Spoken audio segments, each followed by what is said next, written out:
یەکژە مژارە هەری گرنگە لە ناوچێ تایبەت لە عێراقێک و چەندین ساڵە هەوڵ تێداین ji بۆ جێبەجێکردنەوەی ڕێکەفنامەیە ku di navbera Iraq û herwiha Herêma Kurdistanê hatiye wajûkirin ji bo çareserkirina rewşa şingalê lê heya niha ev rêkefnameya neketiye warê cêbecêkirin da û îro jî şanda Emerîka tekezî ji cêbecêkirina vê rêkefnameyê û herwiha hêwirkirina rewşa şingalê hate kirin. Derbarê vê yekî me mêvaneke Berêz Mehmed Xelîl parlamenterê Iraqê ku li Duhokê شوێکی ڕاستە خودت گەلمە دابیتن بەڕێز مەحما شەو باش بخێراتی ji بۆ کوردستان 24 ئیرۆ یعنی بەهاتنا شاندا ئەمریکی هیچ هیڤیەک ئەمەلێک لە جەموە دروست بوویە ku di sibê rojê de ev rêkefnameya bêçareserkirin kêşeya şingalê êdî bi dawî were aware vegerin ser mal û halên xwe. سوپاس بۆ کەناڵێ کوردستان 24 بۆ vê derfekê بۆ تەماشەوانê خۆشتەوی ڕاستی بەری دوو ڕۆژە من پەیوەندی bi تێلەفۆنê لەگەل بەڕێز سوودانی کرد و دوهینجێ من مۆتەمەرێکی کۆنفرانسێکی ساز کرد لە بەرلەمانی عێراقیدا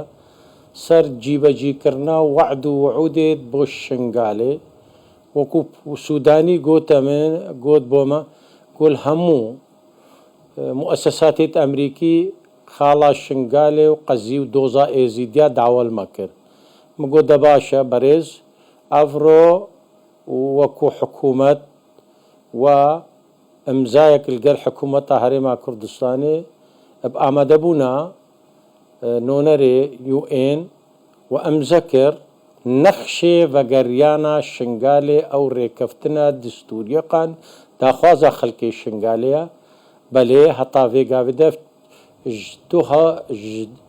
ji bîstî deh 2020 heta vêgavê de ser kaxezê tiştekî baş e be ser erdê we kar pê nekiriye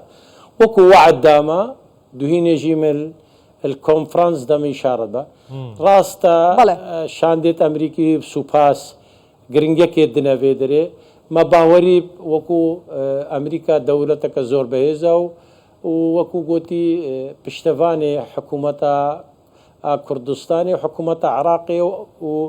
و دەشتان نینەوە شنگالێ مە باوەری پێ بەلێ ئەس باوەڕ ناکەم حکوومەتە بەغداش بەروان میلیشیاتەوە و هێزێت نەشەرعی شنگالێ بەلێ ئەم پەیامەی ئەمریکا کە لەسەر ئاستێکی باڵا داوێتی ئایا هەر لە چوارچێوەی قسەدا دەمێنێتەوە یاخود دەبێتە کردار لای حکوومەتی عێراقی تۆ بۆچی باوەڕ ناکەیت و پێشبینی ناکەی کە ببێتە کردار ڕاستی ئەزت بینم دەستەکی دەرەکی ئالۆزیا شنگالێ و ئەمنیەتە شنگالێ و ڕێگریە شنگالێدایە وەکو سوودانی کە دوینێ بەبەری دوو ڕۆژە وعددایە سەرۆکی ئەمریکا وەکو وەزیر خارجیە جیگرێ سەرۆک هەموو دام و دەستگەهێت ئەمریکا کە وەزعی شنگال و ئێزیدیا چارەسەر بکە و ئەو شاندێ هاتیژی بەر سەر وێ سۆزاکەدای و سوودانیژی سۆزدای بەلێ مەدوێ کار سەر عەردێ بێتەکردن وش بەروێکێ دەستەکی دەرەکی هەیە هێزێت نەچەرعی هەینە ئەو هێزێت نەچەرعی بتر خۆب قەوەتتکردن لە شنگالێدا ما داخواست کرد دوهینێژی وەکو کە حکوومەتە عێراقی داخواست کردە کەمپە بێنەگرتن ئەو ژی مەبەستێکی سیاسیە وەکو گوتی لەوازیە وەزارەتە هیجرە و مهاجرینە ئاستەنگال پیش خەڵکێ مەداتینێ ماف و حقوقیوانە ئەو وەکو کە سوودانی وەکو بەرنامج تەمام ئەو دەستێ دەرەکی کییە لە پشتوەیەکێک و ڕێنادەن ڕەوشا شنگالێ ینی هێور ببە ئارام ببە هەروەها جڤینە خۆی وایە ئیرۆدا دەگەل شاندا ئەمریکی ینی بەحسابەیەکی کرا دەستێ دەرەکی کییە یان ئەمریکا چاوە تەماشای وێ دەستێ دەرەکی دەکەتن دە شنگالێدا ڕاستی ڕۆم ئەس ئامادە نەبوو وەکو کە میر و هەندێک کەسانی ئێزیدی حاضر بوو مە باوەری بوان کەسانە هەیە کە داخوازیە خەڵکی شنگالێ پێتەکردن ئەو دەستی دەرەکی زانیاری وەرگرتینە لەسەر پەکەکێر وێر نا پەیوەندیتمە لەگەل ئەلڤان بابەتان نەمە شنگالێ و نەمە لەگەل میری ڕاستیت کێ من ئەو جوامێر ڕساڵە ملەتت گینێ و ئەم دەستخۆشیە لێت بەلێ مەزانینە ساڵی نەتبیژە شنگالە و نەتبیژە نۆنەرێت هێت شنگالێ بەلێ ڕاستی وەکی وجودا پەکەکێ و هێزکردنا پەکەکێ شنگالێدا دەستێکی دەرەکی وەک بوونە هێزێت حەشدا شعبی و پیشگیریاوان کۆریدۆرماکە کە هاتیە چێکردن و بازرگانیان نەشەرعی تێتەکردن ئەو هەموو دەستێت دەرەکی نەژی ڕاستی وەکو کەمە دوهی نێژیل بەیاننامە خۆدامە داخواست کردە ئەرێ باشە بەرێ سوودانی 5,000 دۆسەی قەرەبوونێ شنگالێ هەتا vێگاغێ 20 دۆسا نەهاتێ جیبەجیکردن ئەرێ vێگاوێدا وەکو کەمە داخواست کردی ڕێکەفتنا شنگالێ و هاتیە بوو جێدە دانیان 1500 پۆلیس و سوودانی وعددایە ومە دەنگێویژی و کەلمەتی شەرف دامە هزارێ دیترێ چێ بکە کەرەمکە دەستکاری لوان پۆلیساژیدا هاتەکردن تقریبان هەندێک پۆلیس هاتنە فرۆتن ینی جیگەی پۆلیسە هاتە یەک 10,000